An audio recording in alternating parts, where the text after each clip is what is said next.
Assalamualaikum warahmatullahi wabarakatuh. Hamdan wa syukran lillah la haula wala quwwata illa billah. Salatu wassalamu ala sayyidina Muhammadin wa ala alihi wasallam, amma ba'du.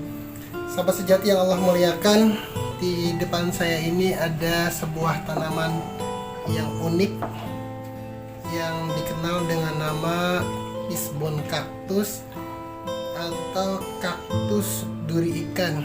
Nama ini disematkan karena memang bentuk tanaman ini menyerupai duri-duri ikan. Secara literatur, tanaman ini konon berasal dari hutan Meksiko Selatan yang ditemukan pada tahun 1946 dan baru dibungakan oleh seorang ilmuwan sekitar tahun 1950, sehingga kemudian menyebar hingga Indonesia dan pada hari ini ada di hadapan saya. Bunga ini termasuk kelompok bunga nokturnal, artinya dia akan mengeluarkan bunganya berwarna merah kalau sudah besar nanti, itu pada malam hari, dan hanya pada malam hari itu saja bunga ini mekar dan keesokan harinya sudah akan layu lagi.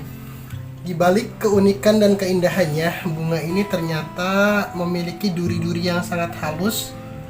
Mungkin dari kamera tidak kelihatan, tapi kalau di zoom ini akan nampak duri-duri yang sangat halus, yang meskipun halus mampu menembus kulit tangan kita yang cukup tajam dan akan menimbulkan rasa sakit dan gatal ketika kita terkena tusukan duri ini.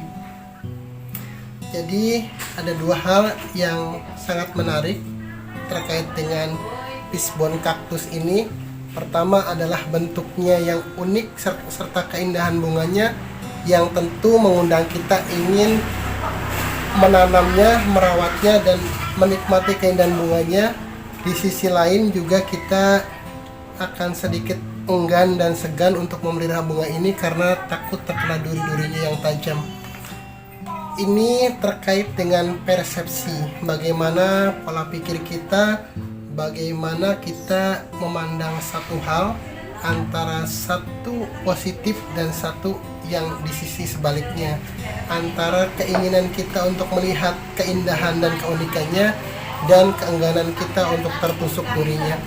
Ini adalah main game, pola pikir, permainan pola pikir kita, dan ini sebenarnya bagus untuk kita untuk melatih bagaimana kita mengarahkan pikiran kita untuk tetap pada sisi positif.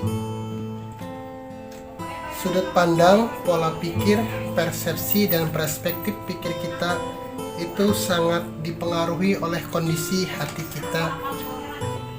Manusia dalam sehari semalam konon pikirannya bergerak sebanyak 70.000 kali.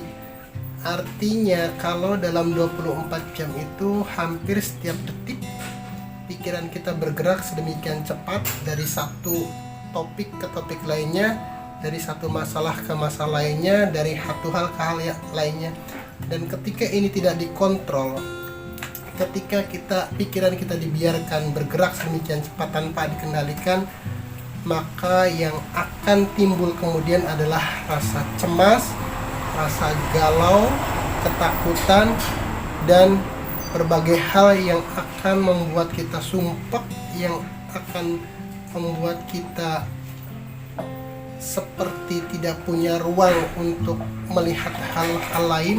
Pikiran kita selalu berebut dengan berbagai hal yang ada di dalamnya, sehingga kita merasa lelah dengan pikiran kita sendiri. Kita kadang diombang-ambing, digiring ke sana kemari, dilempar ke sana kemari oleh pikiran kita sendiri. Ketakutan-ketakutan yang timbul akibat salah persepsi, akibat kita salah melihat sudut pandang, akibat salah kita dalam memproyeksikan pikiran kita, itulah sebenarnya yang membuat kita sakit.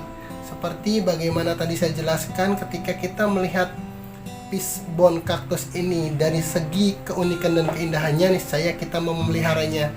Tapi ketika kita melihat duri-durinya, maka kita akan enggan untuk melihatnya. Seperti itulah kita, ketika kita melihat suatu hal, kadang kita lebih senang atau lebih dulu tertarik untuk melihat sisi negatifnya. Dan ketika perasaan atau pikiran negatif ini kita ikuti, kita kemudian larut di dalam pikiran negatif itu, dan itu yang kemudian akan menjadikan kita sakit, yang akan menjadikan kita stres, yang akan menjadikan kita depresi. Sebaliknya, ketika kita merubah arah pikiran kita dari melihat duri kepada melihat keindahan, dari melihat masalah kepada melihat solusi, dari melihat negatif kemudian melihat sisi positifnya, niscaya kemudian kita akan melihat sebuah cahaya terang untuk melihat berbagai kemungkinan dari kemungkinan yang lain. Selalu ada kemungkinan, dari setiap kemungkinan yang jelek pasti ada kemungkinan yang baik. Jadi jangan pernah kemudian kita larut dalam satu pikiran, satu kemungkinan, karena pasti ada kemungkinan lain. Dan itu adalah pola pikir yang harus kita latih, yang harus kita tata, yang harus kita kendalikan. Dan sebaik-baik pengendali pikiran adalah hati. Hati merupakan fasilitas dari Allah untuk bagaimana kemudian bisa mengendalikan pikiran kita, mengarahkan pikiran kita untuk bisa melihat berbagai positif terhadap hal apapun, bahkan dari hal yang terburuk sekalipun. Ketika hati kita sudah terlatih, kemudian hati kita akan menstimulus pikiran kita untuk juga melihat hal-hal yang positif dari berbagai hal yang kita hadapi. Ingat bahwa apa yang terjadi dalam realitas kita merupakan proyeksi dari apa yang ada di dalam hati kita, kemudian diproyeksikan oleh pikiran kita untuk menjadi kenyataan. Maka ketika hati kita negatif, pikiran kita memproyeksikan hal negatif tersebut, dan realitas pun akan terjadi yang negatif pula. Sebaliknya, ketika dalam hati kita selalu berisi hal-hal positif, rasa sabar, rasa sayang, rasa cinta, rasa kasih, dermawan, dan lain sebagainya, maka nilai-nilai positif, rasa-rasa positif itu diproyeksikan oleh pikiran kita untuk terjadi dalam realitas kita. Dan sebaik-baik latihan, sebaik exercise untuk melatih hati kita, untuk menjaga hati kita untuk tetap dalam koridor yang positif adalah dengan zikrullah. Zikir sejatinya adalah sebuah proses untuk bagaimana menata hati kita, merapikan hati kita agar file-file yang negatif ini kemudian kita simpan dalam-dalam, sementara yang akan kita munculkan, yang akan kita tampilkan di layar adalah hal-hal yang positif, sehingga kemudian bisa diproyeksikan oleh pikiran kita menjadi hal yang positif kita juga dalam realitas kehidupan kita. Jadi sekali lagi bahwa di antara keunikan dan keindahan dari Fishbone Cactus ini ada durinya, dan kita hanya perlu mengalihkan fokus kita dari duri ini kepada keindahannya. Seperti itu pula dalam kehidupan kita, bagaimana kita mengalihkan masalah menjadi solusi, mengalihkan hal negatif menjadi positif, dan bagaimana kemudian kita memproyeksikan hal-hal positif itu dalam realitas kehidupan kita. Itu saja yang dapat saya share sore ini, semoga bermanfaat. Billahi taufiq wal hidayah. Wassalamualaikum warahmatullahi wabarakatuh.